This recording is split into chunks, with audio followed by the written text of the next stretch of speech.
Hello friends, welcome to smile talk paramedical channel. So friends, ನೋಡಿ, ಯಾರೆಲ್ಲ ಅಭ್ಯರ್ಥಿಗಳು ಈಗ ಪ್ಯಾರಾಮೆಡಿಕಲ್ ಅಪ್ಲಿಕೇಶನ್ಗಳನ್ನು ಹಾಕಿದ್ದೀರಾ, ಸೊ ನೀವು ಇನ್ನೂರಿಗೆ ಪೇಮೆಂಟ್ ಏನಾದರೂ ಮಾಡಿಲ್ಲ ಅಂತಂದರೆ ನೀವುಗಳು ಏನು ಮಾಡ್ಬೋದು ಅಂತಂದರೆ ಇಲ್ಲಿಗೆ ಸ್ಕ್ರಾಲ್ ಮಾಡಿಕೊಂಡು ಕೆಳಗಡೆ ಹೋಗಿ ಇಲ್ಲಿ ನೋಡ್ತಿದ್ದೀರಿ click here to download counselling application ಅಂತಿದೆ.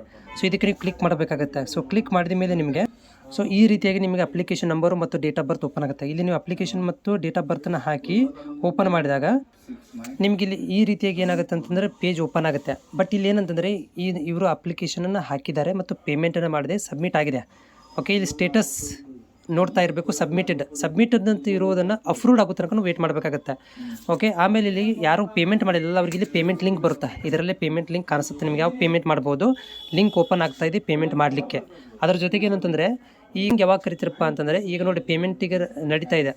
ಈ ತಿಂಗಳು ಕಂಟಿನ್ಯೂಸ್ ಆಗಿ ಏನು ಮಾಡ್ತಾರಪ್ಪ ಅಂತಂದರೆ ಪೇಮೆಂಟ್ ಮಾಡಲಿಕ್ಕೆ ಟೈಮನ್ನು ಕೊಡ್ತಾರೆ. ಇದು ಒಂದು ವಾರ ಪೇಮೆಂಟ್ ಮಾಡಲಿಕ್ಕೆ ಟೈಮನ್ನು ಕೊಟ್ಟು ಮುಂದಿನ ತಿಂಗಳಿಂದ ಡಾಕ್ಯುಮೆಂಟ್ ವೆರಿಫಿಕೇಷನ್ ಸ್ಟಾರ್ಟ್ ಮಾಡ್ತಾರೆ. ನೀವು ಅಪ್ಲೋಡ್ ಮಾಡಿರುವಂಥ ಡಾಕ್ಯುಮೆಂಟ್ ವೆರಿಫಿಕೇಷನನ್ನು ಏನು ಮಾಡ್ತಾರೆ ಅಂದರೆ ವೆರಿಫೈ ಮಾಡಲಿಕ್ಕೆ ಸ್ಟಾರ್ಟ್ ಮಾಡ್ತಾರೆ. ಅದನ್ನು ಕೂಡ ಮಾಹಿತಿ ನಮ್ಗೆ ಗೊತ್ತಾಗುತ್ತೆ, ನಿಮ್ಗೆ ಹೇಳ್ತೀನಿ. ಅಥವಾ ನಿಮ್ಗೆ ಮೆಸೇಜ್ ಬರುತ್ತೆ. ನಿಮ್ಗೆ ಎಲ್ಲಿ ತನಕ ಅಂದರೆ ನಿಮ್ಮ ಡಾಕ್ಯುಮೆಂಟ್ ವೆರಿಫಿಕೇಷನ್ ಆಗಿದೆ ಅಂಥೇಳಿ ಮೆಸೇಜ್ ಬರಬೇಕು. ಅಲ್ಲಿ ತನಕ ಕಾಯಬೇಕು ನೀವು. ಅದು ಯಾವಾಗ ಬರುತ್ತೆ ಅಂದರೆ ಡಾಕ್ಯುಮೆಂಟ್ ವೆರಿಫಿಕೇಷನ್ ಸ್ಟಾರ್ಟ್ ಮಾಡಿದಾಗ ಮಾತ್ರ ಬರುತ್ತೆ. ಇನ್ನೂ ಡಾಕ್ಯುಮೆಂಟ್ ವೆರಿಫಿಕೇಷನ್ ಸ್ಟಾರ್ಟ್ ಮಾಡಿಲ್ಲ, ನೀವು ಕಾಯಬೇಕಾಗುತ್ತೆ.